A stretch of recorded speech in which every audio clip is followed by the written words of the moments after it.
Hello guys, welcome to another video of stock market funds twinkle papers limited. Guys, एक upcoming ये IPO का day 2 का subscription open हो रहा है, यानी कि लाइव सब्सक्रिप्शन जीएमपी के साथ चल रहा है। लिस्टिंग कितना मिलेगा, परफॉर्मेंस कैसा रहा, अप्लाई करिए या फिर नहीं, लास्ट फाइनल डिसीजन क्या लें, सही पॉइंट्स को डिस्कस करेंगे। और ये कोई रिकमेंडेशन वीडियो नहीं, जो भी फाइनल डिसीजन होगा अपने रिस्क पर लीजिएगा। चलिए फ्रेंड्स, वीडियो को स्टार्ट करते हैं।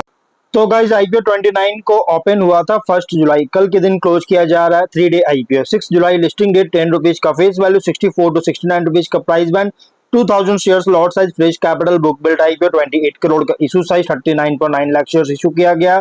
निर्माण share brokers market maker BSE SME पे लिस्टिंग किया जा रहा है। अलॉटमेंट डेट 2 जुलाई का, थर्ड को रिफंड रिलीज किया जाएगा, शेयर्स डिमैट अकाउंट में क्रेडिट होगा। ऑफर दिया गया है क्यूआईबी ओनली 4.7% का, बिग एचएनआई 30, स्मॉल एचएनआई 15 और रिटेल 45.1% ऑफर दी गई है।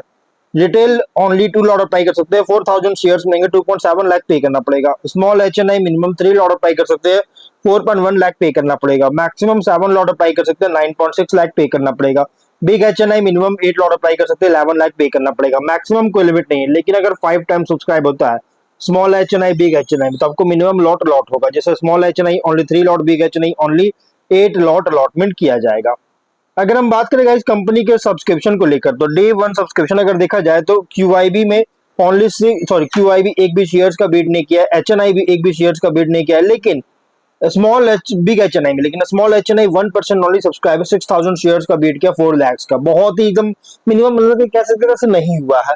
टोटल और retail 17% subscriber 3.1 lakh shares bid किया, 2.1 करोड़ का। Total 8% subscription 3.2 lakh shares bid किया, 2.2 करोड़ का। 84 एप्लीकेशन सबमिट हुआ। बहुत ही मिनिमम सब्सक्राइब देखने को मिल रही है, कोई खास सब्सक्रिप्शन नहीं हुआ है।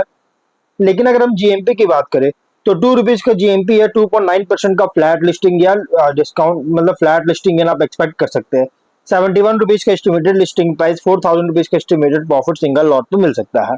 बिजनेस की बात करें तो corrugated boxes, moulded packaging products, plastic furniture, pallets, crates etcetera का मैन्युफैक्चरिंग और मार्केटिंग करती है।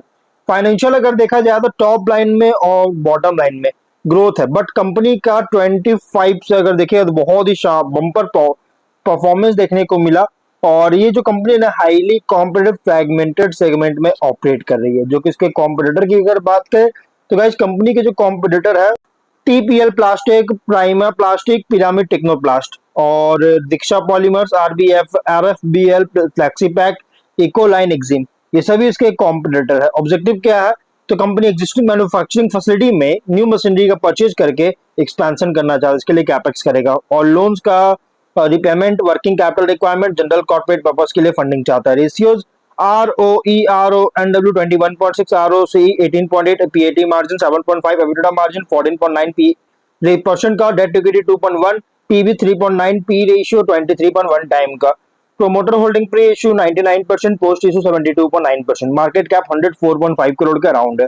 कंपनी का रिसेंट फाइनेंशियल डेटा के अकॉर्डिंग प्राइस बैंड जो रखा गया फुल्ली प्राइस रखी गया है। जो प्राइस बैंड है फुल्ली प्राइस्ड है, लेकिन अगर हम शॉर्ट एनालिसिस करें तो स्ट्रेंथ अगर देखा जाए तो corrugated packaging and moulded packaging product sector में ऑपरेट करता है। Corrugated boxes, polymer based moulded packaging solutions का मैन्युफैक्चर करता है इंडस्ट्रियल कस्टमर्स के लिए। लॉन्ग ऑपरेटिंग ट्रैक रिकॉर्ड है एस्टैब्लिश्ड मैन्युफैक्चरिंग कैपेबिलिटीज के साथ। कस्टमर बेस भी डाइवर्सिफाई किया है अलग अलग इंडस्ट्रीज में, जैसे FMCG, food, pharmaceutical, consumer goods. Integrated manufacturing process है जो कि क्वालिटी कंट्रोल और टाइमली डिलीवरी सपोर्ट करता है। और डिमांड ग्रो कर रही है पैकेजिंग प्रोडक्ट्स के लिए ई कॉमर्स, लॉजिस्टिक्स और एफएमसीजी सेक्टर्स के द्वारा। लेकिन वीकनेस, बिजनेस हाईली डिपेंड करता है इंडस्ट्रियल प्रोडक्शन और पैकेजिंग डिमांड पर। प्रॉफिटेबिलिटी भी अफेक्ट कर सकता है craft paper, polymers, other raw material prices में फ्लक्चुएशन के द्वारा। वर्किंग कैपिटल इंटेंसिव है इन्वेंटरी और रिसेबल रिक्वायरमेंट्स के कारण। स्केल रिलेटिवली बहुत स्मॉलर है लार्ज पैकेजिंग कंपनीज के कंपैरिजन में। कस्टमर कंसंट्रेशन रिस्क के कारण रेवेन्यू स्टेबिलिटी को इम्पैक्ट कर सकता है। अपॉर्चुनिटीज की बात करें तो डिमांड ग्रो कर रही है corrugated boxes, sustainable packaging solutions के लिए। न्यू इंडस्ट्रीज एक्सपोर्ट मार्केट्स में एक्सपैंड करेगा, जिससे रेवेन्यू डाइवर्सिफिकेशन इंप्रूव कर सकता है। ई कॉमर्स, ऑर्गेनाइज्ड रिटेल सब जो कि इंक्रीज हो रही है, जिससे लॉन्ग टर्म पैकेजिंग डिमांड को सपोर्ट करता है। कैपेसिटी एक्सपेंशन के कारण production efficiency, economies of scale को इंप्रूव कर सकती है। और प्रेफरेंस बहुत तेजी से राइज हो रहा है रिसाइक्लेबल पैकेजिंग के लिए, जिससे न्यू बिजनेस अपॉर्चुनिटीज क्रिएट करता है। लेकिन थ्रेट अगर देखा जाए तो स्ट्रॉन्ग कंपटीशन है ऑर्गेनाइज्ड रीजनल पैकेजिंग मैन्युफैक्चरर से। पेपर और पॉलीमर प्राइसेस में वोलेटिलिटी के कारण मार्जिन इंपैक्ट कर सकता है। इकोनॉमिक स्लो डाउन के कारण इंडस्ट्रियल पैकेजिंग डिमांड को रिड्यूस कर सकता है। इन्वायरमेंटल रेगुलेशंस के कारण एडिशनल इन्वेस्टमेंट जो है सस्टेनेबल पैकेजिंग में रिक्वायर हो सकता है।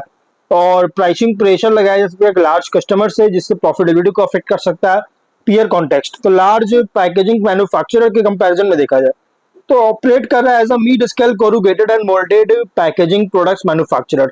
अदर पैकेजिंग कंपनीज के अगेंस्ट देखा जाए तो मैन्युफैक्चरिंग कैपेबिलिटी, प्रोडक्ट क्वालिटी और कस्टमर रिलेशनशिप, टाइमली डिलीवरी पर compete कर रहा है। इन्वेस्टर के लिए आईपी रिप्रेजेंट कर रहा है packaging and industrial package manufacturing sector पे, जहां ग्रोथ डिपेंड करता है पैकेजिंग डिमांड, कैपेसिटी यूटिलाइजेशन और efficient raw material cost management पर।